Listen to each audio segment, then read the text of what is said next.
Hey guys, happy Friday.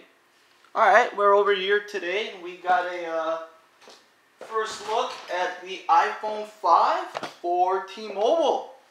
I thought I'd do a video on it before its official release on April 12th. This is the iPhone 5 that they're going to release for T-Mobile. I'm currently running it with a micro SIM or with a nano SIM on HSPA Plus T-Mobile network. They haven't rolled out LTE yet, but I do have the nano SIM in there. At least not LTE in the Los Angeles area, which they will be doing soon. Hopefully by the time the S4 is released. Likely not by the time the 1 is released, the HC1, which is going to be the end of this month.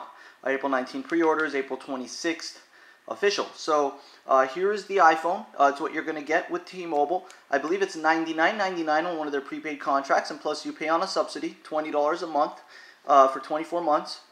It's basically an extra $20 added to your contract. I think you could pay it off earlier if you want to. However, if you don't pay the phone, they will blacklist your phone. They will add it on the national blacklist, which in turn will make your phone useless for GSM use. Because it's a government blacklist and it's not, the carrier wouldn't be able to unlock it. So there's a lot of issues there with the blacklist. I'm not going to get into that. I just wanted to discuss the iPhone 5. It's running on a dual-core A6 1.3 gigahertz processor. Some people have said it's clocked in at 1.3. Some people say 1. I'm going to go with the 1.3 on this one. It's got a gig of RAM. It's going to come in the 16, 32, and 64 gigabyte model with the black, and then you have the silver white slate, and both are very, very nice looking handsets. You can see right here with the white, you got the silver back, almost aluminum looking back, matte finish, and you got the glass bottoms, which I believe the antennas are located in. You got the speaker grills, which are fantastic, very loud, very good speaker grills with the lightning port on the bottom. Lightning port doubles up basically. You can put it in either side, so it's not like micro USB where it has to be the exact direction in which you're putting it into the phone. So you got the micro, and then you got the headphone jack on the bottom, which I like. I like that on the Galaxy Nexus, and I like it on this because it makes more sense. It's up, you know, when you take out the earphones, let's say you take the phone out of your pocket, you pop out the earphones, it's right side up. You know what I mean? It's right side up, pulled out from the bottom. It's good. So currently it's running iOS 6. Let me just see here. I believe it's iOS 6.1.3. There you go, 6.1.3. And see right up there, T-Mobile. And it's stock, not jailbroken, nothing of that nature. And you know, I basically just wanted to go through the phone with you guys and give you a heads up on what to expect. No bloatware, that's always great. Even if there was bloatware, you know, with the iPhone, you could pretty much get rid of all the apps. So you got a very fresh feel here with iOS 6.1.3. Very smooth, very fluid. You know, I'll go through a few of the issues I've encountered, but otherwise, the OS as a whole is very, very good. It's good to use. It's smooth. You know, it's iOS. I mean, you're not going to get, you know, let me get this out about it. You're not going to get the customization options that you get with an Android phone, but in return, you get a very fluid and smooth experience. It's a very smooth device. Everything is zippy. The A6 processor proves that. Multitasks very well. It's got, you know, a gig of RAM, which industry standard at this point has become 2, but a gig of RAM is still good enough. And you could see, I mean, if I run a game here, you can see it's very smooth. The graphics are great. The frame rates are fantastic. The game runs to perfection. This is Temple Run Oz. You know, sometimes if you leave the game open too long without closing out of it, and let's say you do other tasks, you won't hear the music. So as you can see right now, there's no music playing in the back. But if you were to exit the game out, close it out, and come back, the music will play. So this Temple Run Oz, very smooth, very fluid. You know, on the Nexus that I had, the Nexus 4, Temple Run Oz was just as smooth, just as fluid. Frame rates are a little better on this device. However, that's to be said as the games on iOS seem to run well. Temple Run Oz was released for iOS, and then about, I would say a day or two later, it was released on Android. So, you know, that's what you expect now with games on both platforms. They're released for both platforms pretty much, you know, consecutively after each other, except for maybe something like The Walking Dead, which Telltale has said they cannot or will not release for Android because of quote-unquote fragmentation. Now, with that said, what are the differences with this device? Well, obviously, you got the 3.99 or 4-inch display. The aspect ratio is the same. It hasn't changed. Still 326 pixels per inch on a 640p display, so to speak, 1126 by 640. I mean, I guess it's a little better for viewing certain information, but as a whole, you won't really notice much of a difference in terms of the actual aspect ratio when you're viewing certain things. So don't expect a huge difference in the screen real estate, and I know you probably wouldn't, especially if you're coming from an Android phone and you're on T-Mobile, and you're coming, say, from an S2 or an S3 or a Note 2 or even a 1S, which is 4.3, Amaze Sensation. This phone may seem a little bit small to you. However, iOS has always had that feel, specifically with the iPhone, where yes, it's a smaller display, but you would never know it by the way it feels. Very smooth, very fluid to your touch. You saw I exited Temple Run Oz, it was smooth. You can exit out of apps very fluidly. Play a song here.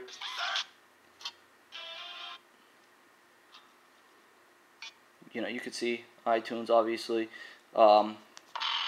Very fluid, and it plays in the background. If you double click, you get the multitasking pane. You can close out of them from here. You don't have to do them one by one. But they are very small. This is an issue I've had where these buttons are very... this minus button might not be for the thick-fingered or big-handed person. But luckily it's very responsive, so you shouldn't have any issues. But another thing is right here. You see this little X right here. That little X is to clear away the notification. I do miss, and I will say this, I miss the notifications on Android far and away better than the notification system that iOS has.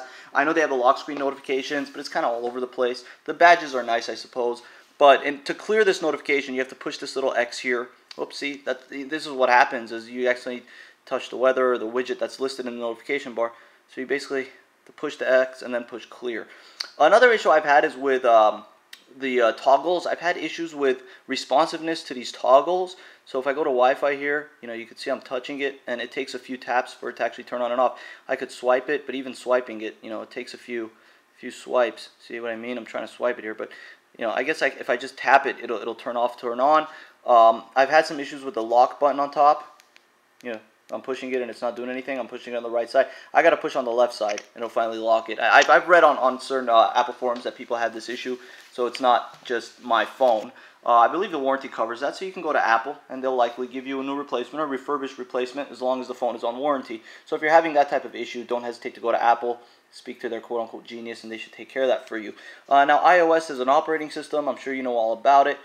Very smooth, very fluid. Let's go to LakersGround.net. Okay, shout out to LakersGround. Shout out to the Block Talk Radio / Spec and Tech Man. Listen to our radio show every Tuesday and Wednesday night. Sometimes we do it 3 times a week. Alright, so you can see pinch zoom, very fluid, very fast. Probably the best in the industry in terms of pinch zoom. Windows Phone is right there. Android has gotten there. But iOS and Safari in general, very fast browser.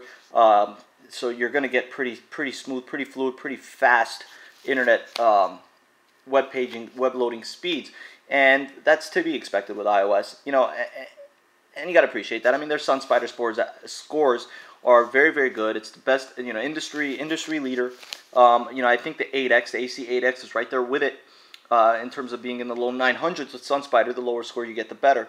And, other than that, fantastic camera on this thing. This device has one of the best, if not the best camera I've seen on a camera phone. Again, you're viewing it on a smaller screen, but it still takes fantastic pictures. Very fast.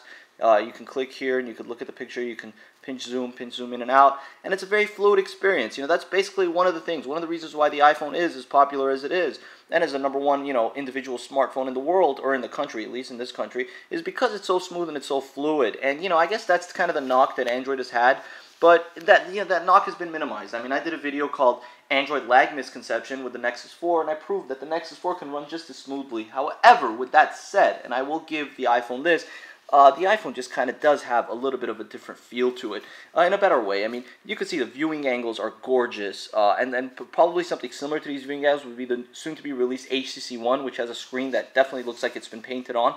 But the viewing angles are gorgeous because, and then again, the screen looks like it's painted on, and that's why the responsiveness is so fantastic. I mean, look, there's no lag. I touch on settings, there's no lag. I touch on mail, there's no lag. I touch on messages, there's no lag, everything. And then you can exit out and it doesn't slow anything down, so you're not constantly left having to, kill tasks. I mean, you could if you want for memory management and for battery, which battery life, mind you, let me get into battery life real quick, has been okay. I mean, it's been kind of inconsistent, but the great thing about this phone is that it charges so fast. that you're not really going to be, too disappointed with battery life, even if your battery does die, because it's pretty quick to charge. So you should be okay in that sense. Very fragile phone. You got to be careful with the fact that these chamfered edges right here and this little bezel on the side, the metal bezel, regardless of what you're doing, will get scratched up. Same with the back. The back is very, very fragile. I know the black is a little more fragile than the white.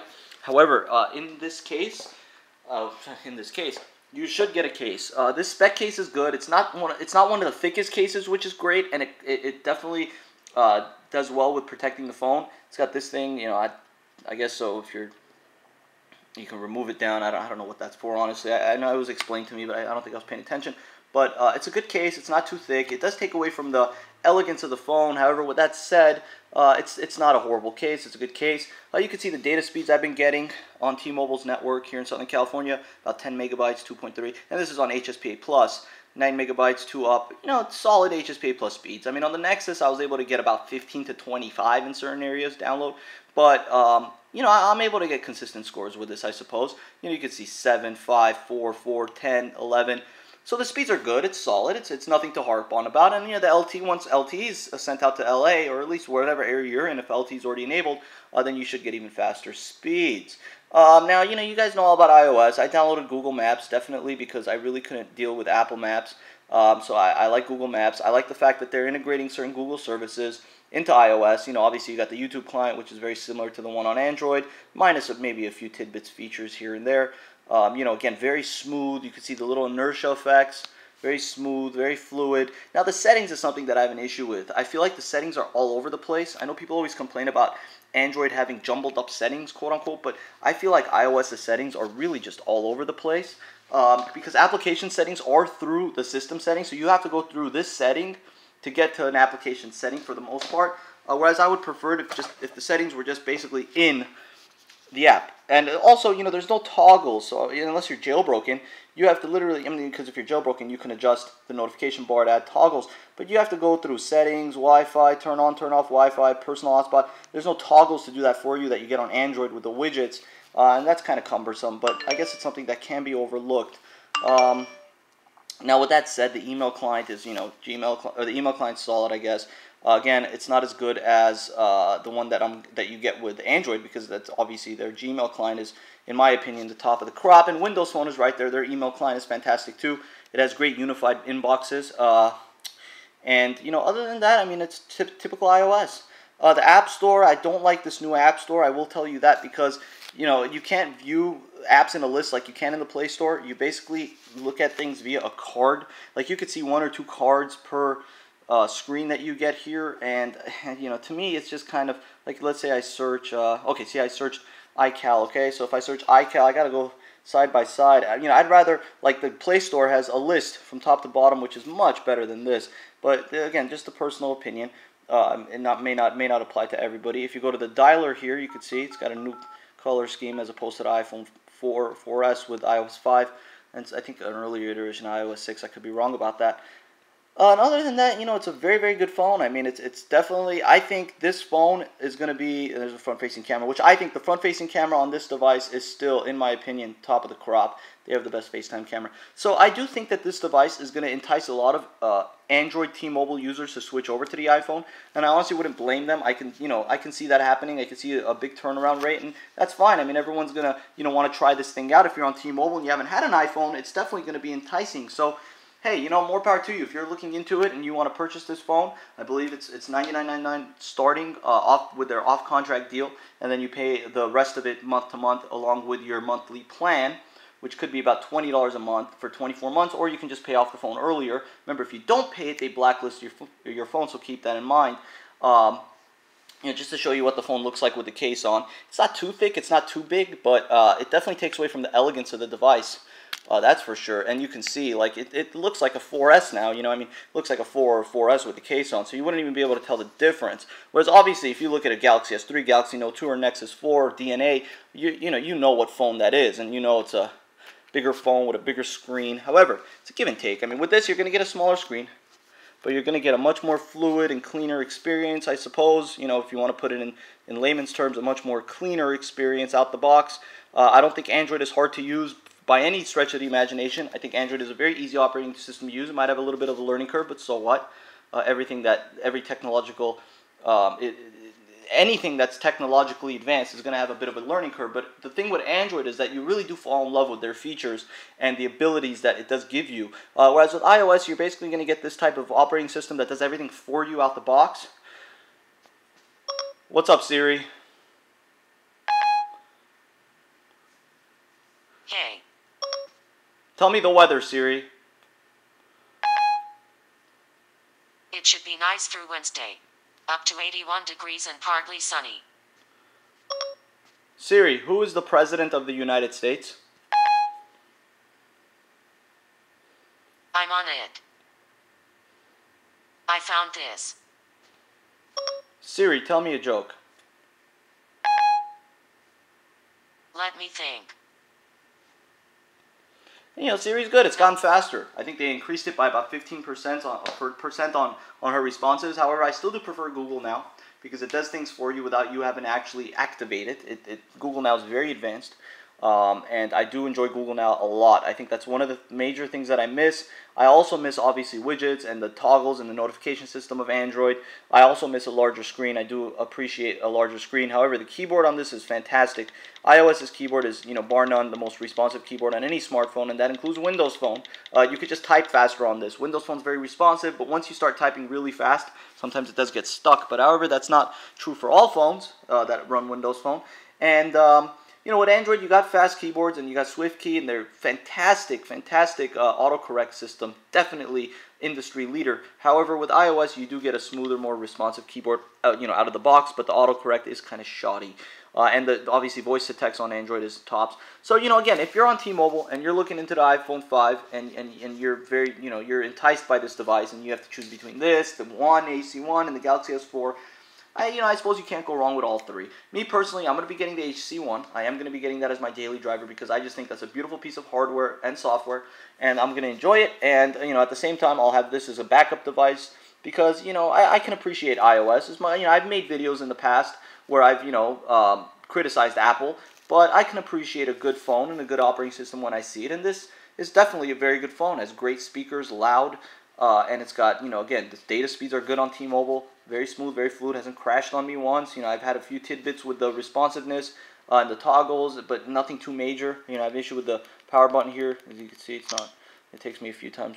But, again, nothing major, nothing crazy, nothing that's going to, make you go crazy. And it's under warranty, so you can always go to Apple, get these things fixed or repaired. I have some issues with the App Store. But, again, in terms of service data and a phone that you can use on a day-to-day basis with one hand. It's a one-handed phone. Again, these 4.7-inch, 5-inch phones may not be comfortable to one hand, but that's not a big deal. You can use two hands. It's a good phone. Now, would I recommend it over the One or the S4? Yeah, that's up to you to decide. I prefer the One. I'm not going to sit here and sugarcoat it. I prefer the HC1 for a various amount of reasons I'm not going to get into right now, but you probably likely already know about the iPhone. If you're on T-Mobile, you may have used an unlocked iPhone with Edge in the past, and now you're looking at this like, wow, it's LTE compatible, HSPA Plus or whatever. I'm interested, and they've already had the unlocked banding with AT&T iPhones, or even Verizon unlocked iPhones, but this is now carried by T-Mobile, so it's very enticing. So let me know how you feel. If you guys are going to get this phone or thinking about getting this phone for T-Mobile, leave a comment below. If you have any questions in relation to it, go ahead and ask me. Otherwise, thank you guys for watching and have a good weekend.